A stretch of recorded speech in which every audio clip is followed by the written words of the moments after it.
Hello, you are on the Military Vision channel, and here we are discussing what changes have taken place on the Ukrainian fronts over the past day. The videos come out every day. Subscribe, like, and we're starting. For August 21st, 2023, a number of events occurred below to the APU ammunition depot near Khmelnytskyi days ago. On August 19th, Russian troops launched a missile attack on the vicinity of Khmelnytskyi. Local residents and resources reported a series of powerful explosions near the village of Lysogorka to the east of the administrative center of the region. Satellite images of the consequences of the arrival appeared today. The target of the attack was an arsenal on the territory of the former military unit 28,305. The images clearly show two large funnels with a diameter of almost 100 meters. Judging by the scale of the destruction, there was indeed a large amount of ammunition in the affected storages indirectly. This is indicated by the data of the NASA fire map, which registered thermal anomalies in the area of the object on the day of the impact. In this case, both missiles hit specific structures, which led to the detonation of the ammunition lying there. The situation on the front line and the fighting at the Kupiansk site.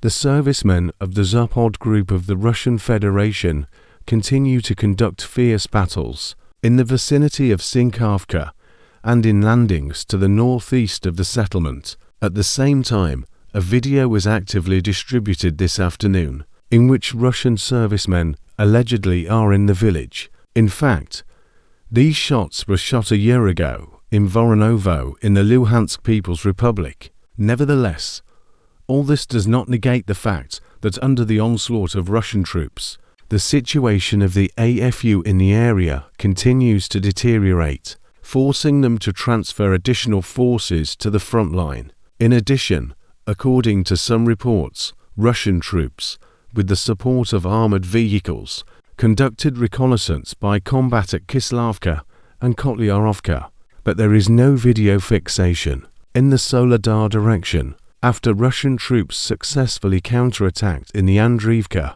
and Kleshayevka areas. The situation remains calm. Ukrainians with small forces made several attacks on the positions of the armed forces of the Russian Federation in Kleshayevka, but each of them was stopped by small arms and artillery fire. In the Donetsk direction, the situation has not undergone significant changes. The parties are fighting positional battles in the areas of Avdiivka, Krasnohorivka and Mariinka. Along the entire line of contact, Russian troops and the armed forces of Ukraine direct artillery fire at each other. In this region, there is a war of artillery. There is a relative calm in most of the South Donetsk direction. The parties conduct mutual reconnaissance and exchange artillery strikes. In Ugledar, fortifications and equipment are being destroyed with the use of FPV drones and UAVs with drop systems by Russian forces. There are battles going on in the area of the Harvest and Staromayorsky. Heavy fighting continues in the Zaporozhye direction in the area of Werkano. The APU conducted active offensive actions all day, trying to reach the center of the village by 20:00. The situation in the area of the village remains difficult. Ukrainian forces control about half of the settlement and are hiding in the basements of houses, and the other part of the forces retreated to their original positions after a prolonged assault. In addition, there were shots of another burning American Stryker armored personnel carrier near the village of Rabadino.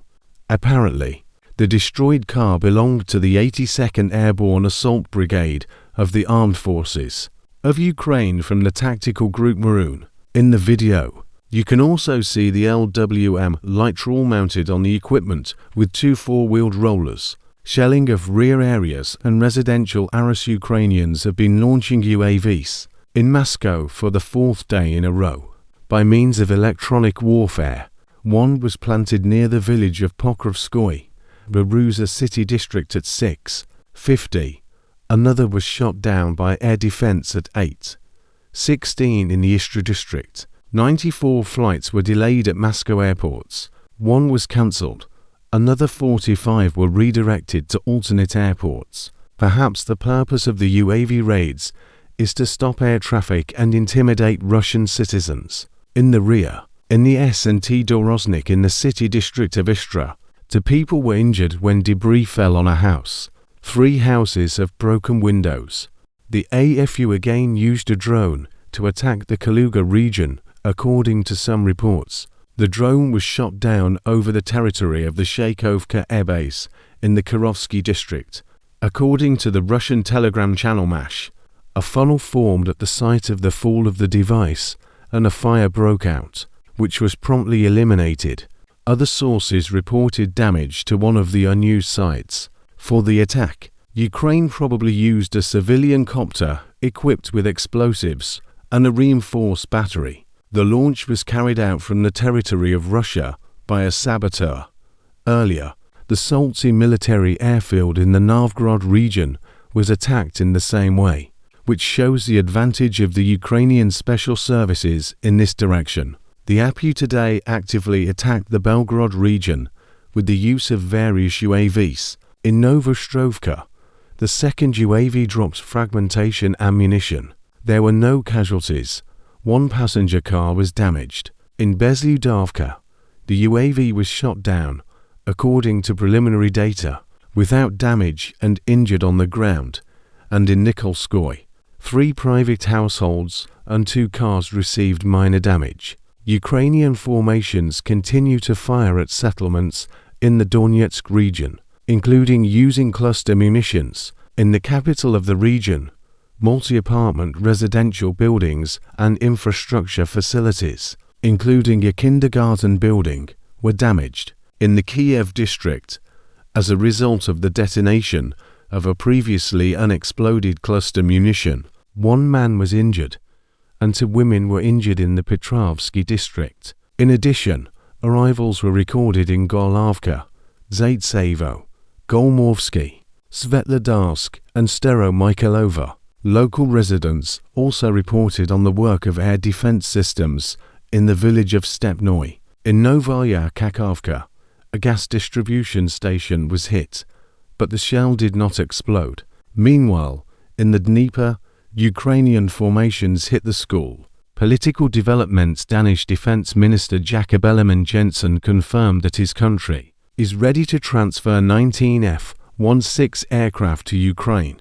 However, according to him, the equipment should be used only on the territory that the Ukrainian authorities consider their own. Meanwhile, in the Netherlands, the opposition criticized Prime Minister Mark Rutte for his statements about his readiness to transfer fighter jets to the armed forces without the consent of Parliament. At the same time, the Rutte government should resign soon. The far-right and left parties are most actively opposed to this decision. At the same time, according to Western media, not all of the transferred F-16 aircraft can be used in combat operations, and they will be disassembled for spare parts. Swedish Prime Minister Ulf Kristersson, in turn, said that the Swedish Gripen aircraft will not be transferred to Ukraine. At the same time, Zelensky indicated that Swedish CV-90 combat vehicles would be produced in Ukraine. Politico journalists reported that congressmen from the Republican Party of the United States are demanding to appoint an inspector to monitor the financing of Ukraine in order to prevent embezzlement in the supply of weapons. According to journalists, this decision should be a condition for the approval of a new package of military assistance to the armed forces of Ukraine by the Congress. Deputy Minister of Economy of Ukraine Oleksandr Griban gave an interview to the Financial Times newspaper in which he stated that the Ukrainian side is actively working on a deal with global insurers of ships that will be ready to transport grain through the risk zone in the Black Sea.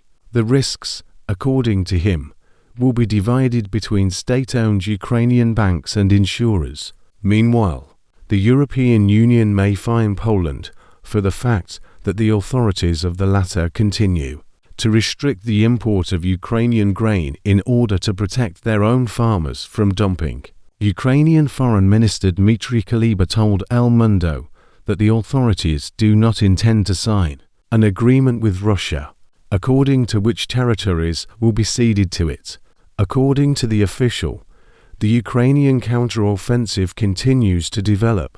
Ukrainian security forces have introduced a special access regime in the Lower Lavra for monks of the UOCMP. They are allowed to pass strictly according to the lists compiled by law enforcement officers and the Commission of the Ministry of Culture. Parishioners have no access to the territory of the religious building.